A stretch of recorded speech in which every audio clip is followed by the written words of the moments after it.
Jacques Lefranc, bonjour. Bonjour. Vous êtes le PDG d'EPR, la principale société de protection rapprochée en France, mais aussi, et c'est d'ailleurs à ce titre que vous êtes là aujourd'hui, le président d'USP Protec, qui est le principal syndicat de protection rapprochée en France. Une organisation qui est récente, qui a été créée en 2016, et une profession qui est très discrète aussi. Est-ce que vous pouvez nous parler un petit peu de ce métier ? C'est un métier qui a beaucoup évolué au cours des dernières années. On a tous l'image du bodyguard immortalisé par un certain nombre de films. Aujourd'hui, ce n'est plus tout à fait ça pour différentes raisons. La première, c'est que les menaces ont changé et puis aussi que les moyens ont changé. Donc aujourd'hui, en dehors de ce qu'on appelle un agent à l'épaule, il y a toute une série d'activités pour les agents de protection en amont et en aval. C'est-à-dire qu'à partir du moment où on doit protéger une personnalité, il est évident que tout son environnement doit être sécurisé. Donc ça demande un certain nombre de missions de précurseurs. De repérage. De repérage, oui. De repérage et toute une série d'opérations de débriefing à la fin de la mission. Puisqu'il y en aura une autre qui suivra sans doute et il faut tenir compte de l'expérience. Il faut aussi que les agents aient une formation beaucoup plus élargie que ce qu'il y avait avant. Avant, c'était les arts martiaux. Point. Aujourd'hui, il faut qu'ils aient des connaissances incendie. Leur client peut être pris dans un incendie. Il faut qu'ils aient des notions des nouvelles technologies. Le véhicule peut être piégé. Enfin, toute une série de choses qui n'existaient pas il y a quelques années et qui aujourd'hui font partie de la formation de l'agent. Et qui ont été repris d'ailleurs dans le CQP et dans le MAC sur la mise à jour des connaissances. Le CQP, c'est le certificat de qualification professionnelle. Très bien. Alors, il y a un changement qui va arriver très prochainement, en 2018, c'est l'armement des agents de sécurité, en général des agents de sécurité privée, et aussi les agents de protection rapprochée. Alors, est-ce que ça va changer beaucoup la manière de travailler ?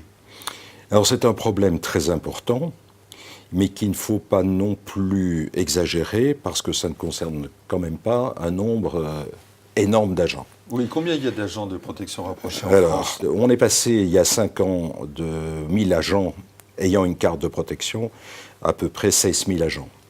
C'est dire qu'on a donné la carte à tout le monde et à son contraire, avec des personnes qui ont la carte et qui n'ont pas les compétences. Mais disons que sur vraiment les agents actifs, on tourne à 3 000 agents, entre 3 et 5 000, ça suffit amplement pour le marché.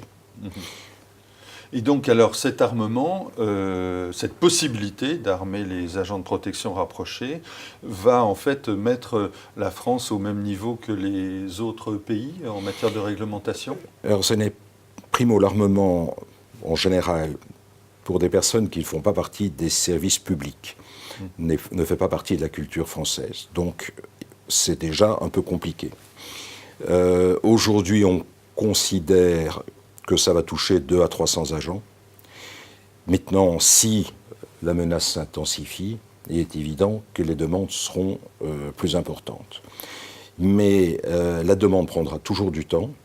Il y aura toujours une société qui sera porteur, sans jeu de mots, porteur du projet, qui aura fait les demandes et pour un agent et pour l'arme.